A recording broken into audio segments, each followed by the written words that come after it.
أعوذ بالله من الشيطان الرجيم. بسم الله الرحمن الرحيم. يا أيها الذين آمنوا كلوا من طيبات ما رزقناكم واشكروا لله إن كنتم إياه تعبدون.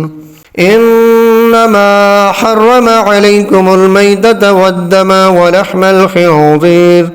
ولحم الخنزير وما أهل به لغير الله فمن اضطر غير باغ ولا عاد فلا إثم عليه ان اللہ غفور رحیم. آج ہم نے سورہ بقرہ کی آیت نمبر 172 اور 173 کی تلاوت کی ہے. خداوند کریم ارشاد فرما رہا ہے، یا ایھا الذین آمنوا کلوا من طیبات ما رزقناکم واشکروا للہ ان کنتم ایاہ تعبدون. خداوند متعال فرما رہا ہے، اے ایمان والو، اگر تم صرف اللہ کی بندگی کرنے والے ہو تو ہماری عطا کردہ پاک روزی کھاؤ اور اللہ کا شکر کرو. یہاں ایمان والوں سے خداوند متعال خطاب کر رہا ہے، مخاطب ہے، اور خداوند متعال یہ بتانا چاہتے ہیں، مفسرین فرماتے ہیں کہ جو راہبوں نے یا ان کے آباء و اجداد نے جو رسومات بےہودہ بنا رکھی تھی ان کو بھی ختم کرنے کا حکم دیا، اور ساتھ ساتھ وہ چیزیں جو اللہ نے حلال قرار دے رکھی ہیں اور انہوں نے ان کو حرام قرار دیا تھا. خداوند متعال فرما رہا ہے کہ جو اللہ کی پاک کی ہوئی چیزیں ہیں، جو طیب ہیں، ان کو آپ استعمال کرو، اور ساتھ ساتھ فرمایا کہ اللہ کا شکر بھی ادا کرو. اس سے ہمیں بھی پتہ چلا کہ جب ہم خدا کی نعمتوں سے استفادہ کرتے ہیں تو پھر ہمیں اللہ کا شکر ادا کرنا چاہیے، کیونکہ کتنے ہی ایسے لوگ ہمارے معاشرے میں موجود ہیں، ہو سکتا ہے ہمارا بھی شمار بعض کا ایسی چیزوں میں ہوتا ہو کہ جو خداوند متعال کی نعمات سے تو استفادہ کرتے ہیں لیکن خدا کا شکر ادا کرنے کے لیے تیار نہیں ہے. خداوند متعال فرما رہے ہیں ہماری عطا کردہ پاک روزی کھاؤ. ہاں، پاک روزی کھانی ہے، طیب و طاہر روزی کھانی ہے. جو چیزیں حرام ہیں جن کا اگلی آیت میں ذکر بھی آ رہا ہے ان کی قریب بھی آپ نے نہیں جانا. خدا فرما رہے انما حرم علیکم المیتۃ والدم ولحم الخنزیر وما اہل به لغیر اللہ فمن اضطر غیر باغ ولا عاد فلا اثم علیہ ان اللہ غفور الرحیم. خدا فرما رہے یقیناً اسی نے تم پر مردار، خون، سور کا گوشت اور غیر اللہ کے نام کا ذبیحہ حرام کرا دیا. پھر جو شخص مجبوری کی حالت میں ہو اور وہ بغاوت کرنے اور ضرورت سے تجاوز کرنے والا نہ ہو تو اس پر کچھ گناہ نہیں، بے شک اللہ بڑا بخشنے والا اور رحم کرنے والا ہے. اب یہاں پہ خداوند متعال نے چند حرام چیزوں کا ذکر کیا ہے. اب اس سے یہ مراد نہیں ہے کہ قرآن مجید میں اس آیت میں جو چیزیں بیان کی گئی ہیں صرف یہی حرام ہے، کیونکہ حرام چیزوں کا ذکر آگے بھی آئے گا. یہ وہ چند چیزیں بیان کی گئی ہیں کہ جو ان مشرکین نے اپنے اوپر حلال قرار دے دی تھی، ان میں سے حرام چیزوں کو علیحدہ کر کے بیان کر دیا گیا ہے اس آیت میں. اور ان میں پہلی چیز کیا ہے؟ پہلی چیز ہے مردار. کیا چیز؟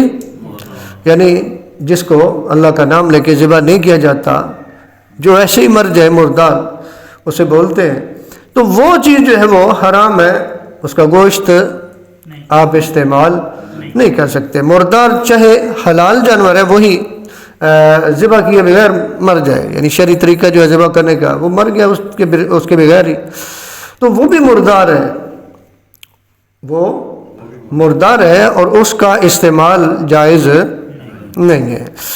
آگے خون کا ذکر کیا. خون کیا ہے؟ خون بھی آپ پہ حرام ہے. آگے سور کے گوشت کا ذکر کیا کہ سور کا گوشت بھی کیا ہے؟ آپ کے لیے حرام ہے. اگلی چیز غیر اللہ کے نام کا ذبیحہ بھی حرام کرا دیا، یعنی انسان جو ہے وہ ذبح کرتا ہے جانور کو لیکن اللہ کا نام نہیں لیتا.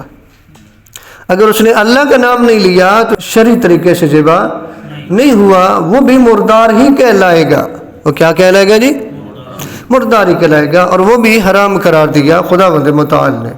اب اس میں اگر آپ دیکھیں نا، چند چیزوں کا ذکر ہے، مردار ہے، خون ہے، سور کا گوشت ہے، اور غیر اللہ کے نام کا ذبیحہ، یہ حرام قرار دیا۔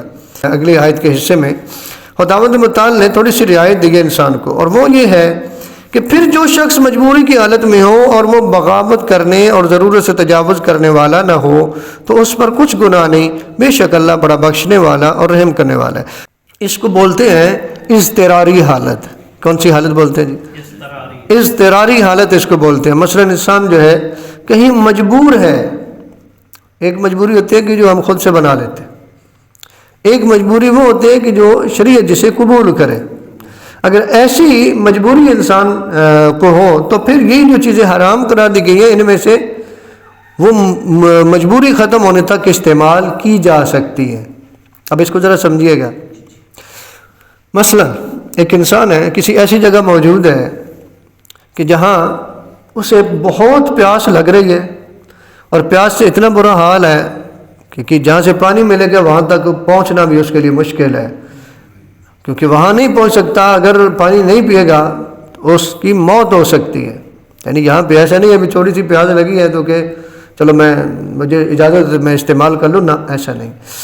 مثلا انسان نے کوشش بھی پوری کی، وہاں سے بھی پانی نہیں ملا، اور پیاس کی وجہ سے حالت یہ ہے کہ انسان مر سکتا ہے، تو اس ٹائم کو اضطراری حالت کہتے ہیں۔ اس ٹائم پہ اس آیت کے ذریعے بتا دیا گیا ہے کہ یہ اضطراری حالت ہے، اس میں آپ ایسی چیزیں استعمال کر سکتے ہیں، لیکن اتنی استعمال کر سکتے ہیں کہ وہ جو آپ کی پیاس ہے وہ برطرف ہو جائے، ختم ہو جائے، پیاس آپ کی ختم ہو جائے اور آپ کی زندگی بچ جائے۔ مثلا ایک بندہ پیاسا تھا، اس کو پانی نہیں ملا کہیں سے بھی، موت ایسے سمجھ رہے کہ موت آ جائے گی، تو قریب سے کوئی بندہ گزرا، ایک مثال دے رہا ہوں، قریب سے کوئی بندہ گزرا، اس سے اس نے پانی مانگا، اس نے کہا میرے پاس پانی تو نہیں ہے، میرے پاس تو یہ شراب ہے۔ کیا ہے جی؟ حالانکہ شراب کو حرام کرا دیا گیا نا، میرے پاس تو یہ شراب ہے، میرے پاس پانی نہیں ہے۔ تو اسلام آپ کو اتنا کہہ رہا ہے کہ اتنی سی شراب پی سکتے ہیں کہ آپ کی زندگی بچ جائے۔ کیا جی؟ ایسے ہی انسان بھوک سے مر رہا ہے، اگر کچھ کھائے گا نہیں تو مر جائے گا۔ تو کوئی بندہ آپ کے پاس سے گزرتا ہے اور وہ کہتا ہے کہ جی میرے پاس اور تو کھانے کے لیے چیز نہیں ہے، میرے پاس تو سور کا گوشت ہے۔ کیا جی؟ میرے پاس کیا ہے؟ سور کا گوشت ہے۔ تو اتنا استعمال کر سکتے ہیں کہ وہ آپ کی بھوک ختم ہو جائے اور آپ کی زندگی بچ جائے۔ ایسا نہیں ہے کہ بس ابھی مجھے موقع ملا ہے تو اب میں ٹکا کے کھا جاتا ہوں، یا شراب ہے تو ساری زندگی پیا نہیں ہے، اب اسلام نے جو تھوڑی سی اجازت دی ہے تو میں بس ایک گھونٹ سے 2 گھونٹ سے زندگی تو بچ جائے گی نا۔ وہ کہتا ہے پوری بوتل ہی میں پی جاتا ہوں۔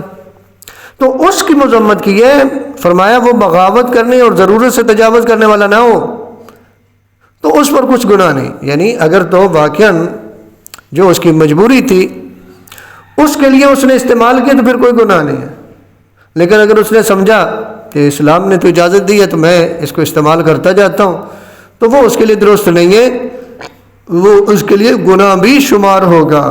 بے شک اللہ بڑا بخشنے والا اور رحم کرنے والا ہے۔